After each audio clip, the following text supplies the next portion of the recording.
രേണുവിൻ്റെ രോഗം അതാണിപ്പോൾ സോഷ്യൽ മീഡിയയിലെ ഏറ്റവും വലിയ ചർച്ച. ഇത് സത്യമാണോ അല്ലയോ? ഇത് സത്യമാണെന്നൊരു പക്ഷം ആളുകൾ പറയുന്നു, ഇത് സത്യമല്ല എന്ന് കുറേ ആളുകൾ പറയുന്നു.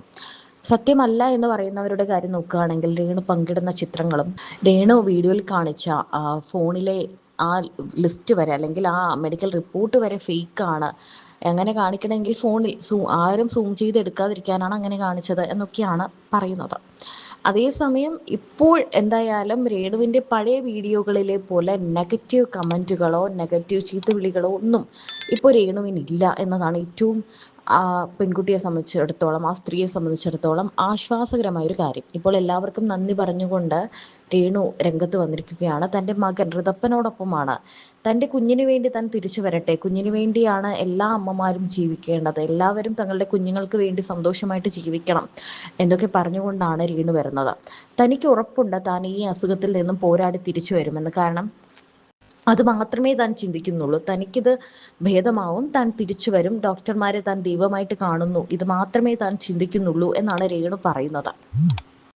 രേണുവിൻ്റെ ക്യാൻസർ വാർത്തയറിഞ്ഞ് കിച്ചു എങ്ങനെയാണ് പ്രതികരിച്ചത് എന്നാണ് എല്ലാവരും ചോദിച്ചത്.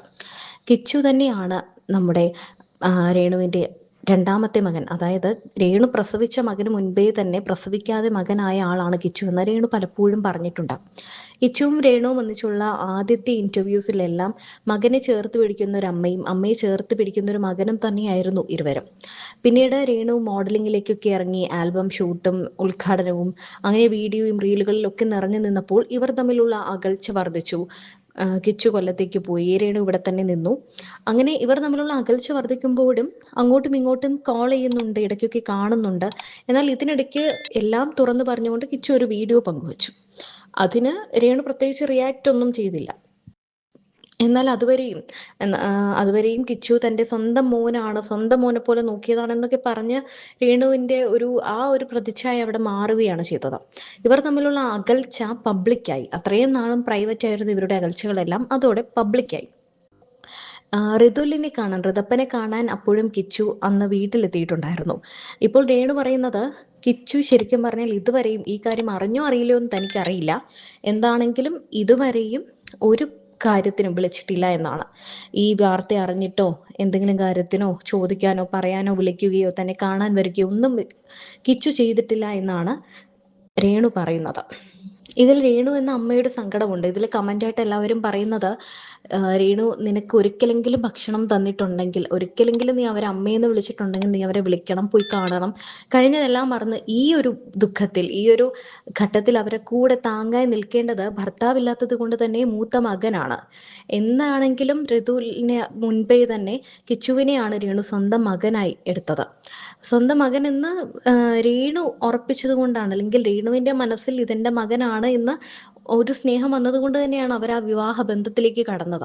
ഇല്ലെങ്കിൽ ഒരു കുഞ്ഞുള്ള ഒരാളെ സ്വീകരിക്കാൻ വേണ്ടി മാത്രം ആ സമയത്ത് രേണു ഒരു രണ്ടാം വിവാഹിതയാണ്, വിവാഹം കഴിഞ്ഞ ഒരു പെൺകുട്ടിയാണ് എന്നതിലുപരി രേണുവിന് കുഞ്ഞുങ്ങളൊന്നുമില്ല. അപ്പോൾ രേണുവിന് മറ്റൊരാളെ വിവാഹം കഴിക്കാൻ വലിയ ബുദ്ധിമുട്ടൊന്നുമില്ല. അപ്പോഴും കിച്ചുവിനെ ഒരു കുഞ്ഞ് ആയിരിക്കുന്ന സമയം തൊട്ട് ഇപ്പോൾ കിച്ചുവിന് ഒരു 17-18 വയസ്സോളം ഉണ്ടാവണം. ആ പ്രായം വരെയും അല്ല, ഒരു 21 വയസ്സോളം ഉണ്ടാവണം. ആ പ്രായം വരെയും രേണു തന്നെയാണ് ആ മകനെ നോക്കിയത്. സുധി എന്ന് പറയുന്ന രേണുവിൻ്റെ ഭർത്താവ്, കിച്ചുവിൻ്റെ അച്ഛൻ മരണപ്പെട്ട ശേഷവും രേണു ആ കുടുംബം നോക്കിയിട്ടുണ്ട്. അവരുണ്ടാക്കിയ പൈസയിൽ നിന്നും കിച്ചു ഒരു 100 രൂപയെങ്കിലും വാങ്ങിച്ചിട്ടുണ്ടാവണമല്ലോ. അവർ ഈ കഷ്ടപ്പെട്ടുണ്ടാക്കിയ പൈസയിൽ നിന്നും കുറച്ചെങ്കിലും, ഒരു നേരത്തെ അന്നമെങ്കിലും കിച്ചു കഴിച്ചിട്ടുണ്ടെങ്കിൽ ഇത്തിരിയെങ്കിലും അവരോട് ആ സ്നേഹം കാണിക്കണം എന്ന് തന്നെയാണ് എല്ലാവരും ഒരുപോലെ പറയുന്നത്.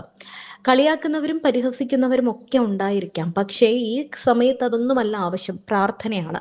അവനിനി എന്തൊക്കെ ചെയ്തിട്ടുണ്ട്, എത്ര മോശം സ്ത്രീയാണ് എന്ന് പറഞ്ഞാലും ഒരു അസുഖമാണത്. ആ രോഗം അതൊരവസ്ഥയാണ്, ക്യാൻസർ എന്ന് പറയുന്ന ഒരു അവസ്ഥയാണ്. അതിനോട് പോരാടി മുന്നോട്ട് പോവുകയാണ് വേണ്ടത്. ആ പോരാട്ടത്തിൽ ഒപ്പം നിൽക്കുന്നവരെല്ലാവരും താങ്ങും തണലുമായാണ് വേണ്ടത്. അല്ലാതെ എന്തെങ്കിലും അവൻ എന്നെ വിളിച്ചില്ല എന്നൊരു വേദന ഒരിക്കലും ആ അമ്മയുടെ മനസ്സിലുണ്ടാവാതിരിക്കട്ടെ എന്നാണ് എല്ലാവരും പറയുന്നത്.